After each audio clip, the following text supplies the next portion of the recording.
Os Piratas Rocks finalmente apareceram e o mistério por trás do incidente de God Valley está quase completo. O capítulo 1096 de One Piece finalmente nos fez entender um pouco melhor de um dos maiores mistérios da obra. Quer entender o que está acontecendo? Fica nesse vídeo porque eu vou te explicar tudo o que está rolando no último capítulo de One Piece. Bora pro vídeo. O capítulo já começa com a continuação do flashback do Kuma em God Valley, e lá a gente vê um pouco mais daquele torneio dos Tenryubitos. Eles explicam que os vencedores serão presenteados com um prêmio de luxo, e a gente vê como os Tenryubitos classificaram as pessoas da ilha como lebres, e algumas valem mais e outras valem menos. E honestamente é revoltante ver a forma como os Tenryubitos agem como se a vida das pessoas fosse apenas um brinquedo na mão deles. E nós vemos que Garland e Garland está em uma disputa com outros que parecem também ser cavaleiros sagrados. Além disso, eles também se parecem muito com algumas das crianças do flashback da Big Mom, então pode ser que aquelas crianças tenham sido enviadas para o governo antes da Big Mom ter supostamente atacado e devorado todos lá. Ao mesmo tempo, nós vemos que o antigo almirante de frota Kong está tentando enviar o Garp para God Valley, apesar dele recusar. Kong insiste em falar que ele não pode entrar em detalhes, mas o Garp mostra que ele já sabe o que está acontecendo, que é uma excursão dos Tenryubitos, e ele até chega a falar que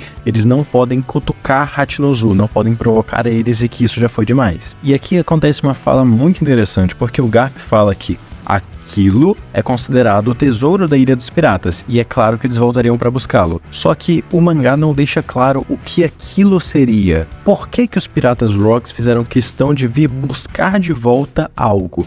Essa cena deu a impressão de que o governo tinha tomado alguma coisa deles e eles vieram tomar de volta. A gente não tem exatamente a resposta para o que era aquilo que o Garp se referia, mas quando o Kong fala que o Roger também está indo para a ilha, imediatamente o Garp decide que ele tem que ir. Nós vemos que outros piratas que também estavam na ilha de Hachinozu também estão saindo para ir na direção de God Valley, e nós vemos que God Valley agora está cercado por navios da marinha. Enquanto isso, Ivankov explica que esse jogo genocida dos Tenryubitos tem como objetivo eliminar todos os nativos e se apoderar dos seus recursos, e que eles planejam eliminar todos os 100 mil civis da ilha. O Ivankov fala que ao longo de 3 semanas os dragões celestiais vão eliminar todos os vivos naquela ilha, e um dos moradores fala que, se eles sobreviverem, eles serão livres. Então que o Ivankov fala que isso não vai acontecer de jeito nenhum, porque o número de sobreviventes dos torneios passados foi de 0. E cada vez mais as atitudes dos dragões celestiais vão se tornando mais nojentas e odiosas, porque um dos civis pergunta para o Ivankov por que então que eles deram para eles a chance de tentar fugir, e a esperança de que isso poderia salvar eles. Então o Ivankov explica que, se eles não tiverem motivo para fugir, as pessoas vão desistir de viver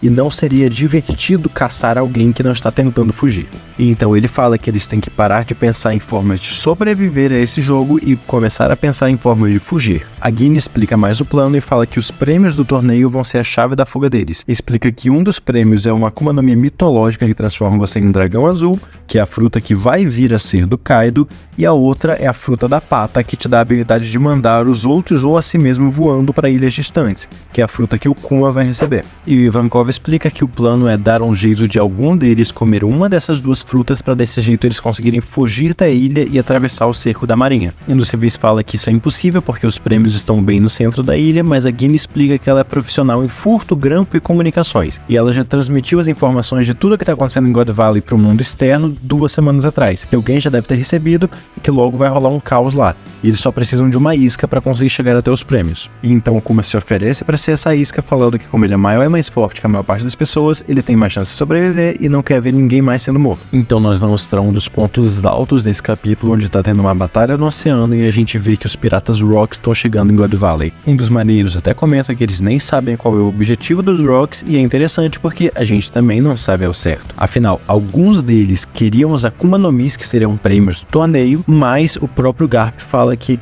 tinha um tesouro da Ilha dos Piratas que eles queriam pegar de volta, e isso não parece ser as Akuma no Mi. Então pode ser que dentre os prêmios do torneio tivesse outra coisa que havia sido tirada de Hachinozu e eles estão indo lá para pegar de volta. Porém, alguns deles claramente demonstram que eles querem as Akuma no Mi por uma razão ou por outra. Além dos Piratas Rocks, tem vários outros bandos piratas chegando ao mesmo tempo, então é uma batalha generalizada, mas no meio dessa batalha a gente consegue notar algumas coisas bem interessantes. Como, por exemplo, a gente viu Barba Branca na época que ele era parte dos Piratas Rocks, mas ele fala que ele não é subordinado do Rocks, que ele não queria receber as ordens dele. Inclusive, nós vemos que a Miss Buckingham Stussy original estava no ombro do Newgate e que eles parecem ser bem próximos, o que é muito interessante porque isso quer dizer que talvez o Evil realmente seja filho do Barba Branca. Porém, do jeito que o One Piece é, ainda tem muitos outros fatores para serem levados em consideração, então isso ainda não é uma confirmação de nada. Nós vemos Kaido e Big Mom lá também, inclusive a Big Mom demonstra que ela queria as Akuma no Mi pra ela. Gloriosa, que é uma antiga imperatriz de Amazon Lily, hoje em dia conhecida como Vovó Neon, e que a gente viu durante o arco de Amazon Lily, também era parte dos Piratas Rocks. Além disso, nós conseguimos ver Chique o Leão Dourado e o Capitão John junto deles. E fica bem claro aquela questão de que os Piratas Rocks não se dão bem. Fica bem óbvio que eles todos têm objetivos diferentes aqui. Por exemplo, o Newgate cita um objetivo específico, que ele até comenta que o Rocks provavelmente já perdeu de vista e que eles têm que confirmar isso primeiro. Ao mesmo tempo, a Big Mom parece completamente focada nos Akumas no Mi e alguns deles parecem estar lá simplesmente pelo caos. Esse tesouro da Ilha Pirata que o Garp comentou no começo do capítulo parece que vai ter uma grande relevância para o motivo dos Rocks estarem indo lá, e ele parece não ser as frutas. Até porque não é muito visível porque uma fruta seria considerada o tesouro da Ilha Pirata. Afinal, algum deles já teria comido a fruta se fosse esse o caso. O capítulo não deixa claro, mas dá a entender que tem outra coisa que é o objetivo dos Rocks. E então os piratas Roger também chegam e Roger comenta que já faz 1 ano de alguma coisa. E ele comenta sobre como ele se sentiu durante esse tempo. É provável que esse 1 ano que se passou seja desde o último confronto dele contra o Zebek. Afinal, parece que o objetivo principal do Roger aqui é encontrar com ele. Mas é interessante porque o Scopper Gaban comenta que dessa vez não vai haver privilégios pro capitão, o que pode significar que o Gaban tá interessado em uma das Akuma no Mi e ele não planeja entregar ela pro Roger se ele encontrar. Enquanto isso, São Figarland Garland manda os marinheiros recuarem e protegerem os Tenryubitos, enquanto ele reúne alguns dos Cavaleiros Sagrados para enfrentar os piratas. E inclusive nessa cena a gente consegue dar uma olhada melhor em outros 2 dos Cavaleiros Sagrados. Agora Garp também chega na ilha, trazendo reforços, inclusive o Bogard está do lado dele, e ele mostra que ele claramente só quer saber onde que o Roger tá. Mas no meio desse caos, o Ivankov e o Kuma tiveram a oportunidade de se infiltrar lá no meio e encontraram os Akuma no Mi. Porém, a Big Mom chega antes deles comerem ela e segura o Ivankov arrancando a Akuma no Mi que estava na mão dele. Ele fala pro Kuma fugir e fala que se apenas um deles der conta de fugir, já vai ser uma vitória, que ele tinha que comer logo aquela fruta. Então o Kuma come a fruta da patinha, mas ele esbarra com Gorosei durante sua fuga. E novamente demonstrando o quanto os Gorosei são frios e maldosos, Jay Garcia comenta que eles só permitem que Kuma viva e morra como um escravo, e que isso foi decidido pelo curso da história. Então Kuma tem um diálogo sensacional, onde ele comenta que ele não entende o conceito de uma pessoa já nascer importante, como é o caso do Gorosei, e que para ele não tem sentido ser um escravo desde o momento que você nasce, que se ele ganhasse algum tipo de poder, ele gostaria de ser como Nika e salvar o máximo de pessoas possível. O Gorosei fala que é por isso que todos eles vão ser eliminados, mas então nós mudamos de cena e vemos a ilha de longe. Claramente está tendo um conflito enorme lá, e nós vemos o que parece ser um diálogo entre o Rox de Shebek e o Roger, onde o Roger está tentando alcançar ele, mas o Shebek fala para ele não ficar no caminho. E a história deixa claro que esse incidente desapareceu na escuridão da história. E eu gostaria de comentar que a forma como Oda decidiu contar a história nesse capítulo foi muito interessante, porque apesar de nós estarmos vendo o incidente de God Valley acontecendo,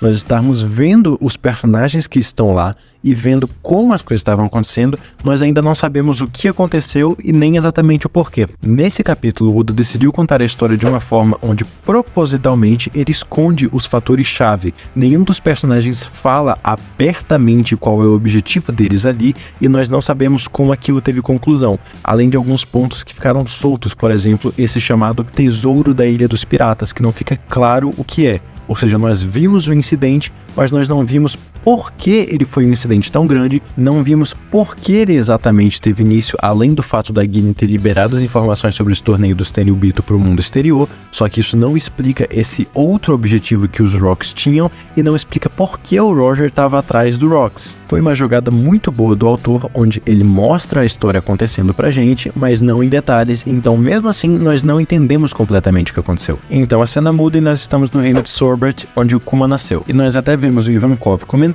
que as informações foram alteradas e que só tem coisas sobre o herói lendário Garp. Nós vemos que Kuma está rezando pelas vidas que ele não conseguiu salvar, mas que Ivankov e Guiné comentam que Kuma conseguiu salvar 500 vidas naquele dia. E eles falam que, com os poderes que ele ganhou, é como se ele tivesse as mãos da libertação. Então, apesar dele não ter conseguido salvar todos, ele fica feliz porque ele percebe que ele está mais parecido com Nika, agora que ele tem mãos que conseguem libertar as pessoas. Nós descobrimos que a casa de Kuma era uma igreja, e isso explica por que ele carregava aquela Bíblia com ele o tempo inteiro, e o Ivankov decide ir para o mar, aproveitar a liberdade de verdade. E então, depois que ele vai embora, Ginny e Kuma começam a morar juntos na igreja. Nós vemos que os dois começam a trabalhar juntos para vender madeira porque eles não querem mais mexer no lixo nem precisar roubar. Eles querem comprar a própria comida. E é muito lindo ver essa evolução vindo de crianças que passaram por tudo que esses dois passaram, sofrendo como escravos nas mãos dos dragões celestiais. Nós vemos que algumas crianças do reino começaram a encrencar com o Kuma pelo fato dele ser diferente, por ele ser um bucaneiro, e então a Ginny briga com eles e bate neles. Mas o Kuma, gentil como ele é, usa seus poderes para livrar eles da dor. Nós vemos Kuma e Ginny tendo uma refeição e os dois comentam que viraram escravos aos 4 anos de idade. E depois de conversar sobre como eles estão de barriga cheia, os dois então começam a chorar, pois eles percebem que isso é felicidade. One Piece é uma história incrível, com um mundo muito vasto e bem construído, personagens muito interessantes e ótimas lutas. Mas sem sombra de dúvidas, as mensagens que essa obra passa sobre amizade, sonhos, escravidão, liberdade, fome, bondade e até mesmo falando sobre política, é tudo muito lindo e passa uma mensagem muito maior do que simplesmente a história do pirata que estica. A história do Luffy começou simplesmente para tentar realizar o seu sonho de se tornar o rei dos piratas e ser o homem mais livre do mundo. Só que nesse caminho ele começou a libertar outras pessoas também. Ele foi entendendo mais sobre o mundo e ele foi se compadecendo pelas pessoas. Ele encontrou por quem lutar e quem lutasse por ele. Em todo lugar que ele ia, ele libertava alguém de alguma coisa que estava aprisionando essa pessoa, seja de forma física ou psicológica. E o verdadeiro poder da fruta do Luffy, a fruta do Nika, personifica isso completamente e traz à tona as melhores coisas que o personagem tem. Não só a sua criatividade, mas a sua capacidade de trazer felicidade para o rosto das outras pessoas e libertar a todos. O capítulo acaba por aqui, mas nós ainda estamos na infância do Kuma. Pode ser que nos próximos capítulos ainda estejamos dentro de um flashback e nós entendamos mais sobre como foi o resto da vida dele, como ele conheceu o Vegapunk, como ele se envolveu mais com o exército revolucionário, talvez até mesmo o nascimento da Bonnie e outras coisas do gênero. Mas apesar de provavelmente não estar completo ainda, o flashback do Kuma já é um dos melhores de todo One Piece. Além disso, nesse capítulo nós finalmente vemos os piratas Rocks em ação pela primeira vez e como eles interagiam entre eles. A gente viu um pouco mais de como esses personagens eram naquela época. Também conseguimos ver uma versão mais jovem do Roger que se parece muito com o Ace, mas no final das contas esse capítulo provavelmente levantou mais dúvidas do que resolveu. Afinal, por que o Roger estava atrás do Rocks? O que era esse tal tesouro da Ilha Pirata que o Garp falou? Por que a Big Mom queria tanto aquelas Akuma no Mi? Como a ilha desapareceu? Como esse incidente se encerrou? E qual foi o fim de Rocks e Zebek? Que inclusive nós ainda não vimos. Nós vemos o navio, nós vemos o bando conversando com ele, nós provavelmente inclusive vemos balões de fala que pertenciam ao Zebek, mas nós não vimos ele. E as duas principais possibilidades para por que isso aconteceu dessa forma são que ou o Oda tem uma grande revelação para a aparência dele que vai relacionar com algum outro personagem, como talvez Barba Negra ou outra coisa do gênero, ou simplesmente porque ele ainda tem planos de mostrar muito mais sobre God Valley e ele só vai mostrar pra gente como o Zebek é quando ele for fazer isso. Mas apesar de todas essas perguntas levantadas, o capítulo respondeu algumas. Por exemplo, agora nós sabemos que o motivo de haver esse conflito generalizado em God Valley foi por causa das informações que a Ginny vazou sobre o torneio dos Tenryubitos, que atraiu piratas de todos os lugares. Mas enfim, o capítulo dessa semana foi esse. Deixa o seu like, se inscreve no canal para você não ficar por fora de nada que acontece no mundo de One Piece. Eu vou trazer todas as novidades, todos os próximos capítulos aqui no canal. Deixa nos comentários o que você achou desse capítulo, o que você acha que ainda falta para acontecer no incidente de God Valley. Se você quer entender um pouco melhor do que tem acontecido nos últimos capítulos de One Piece, clique nos vídeos que eu tô deixando na tela, tenho certeza que você vai gostar. Te vejo na próxima.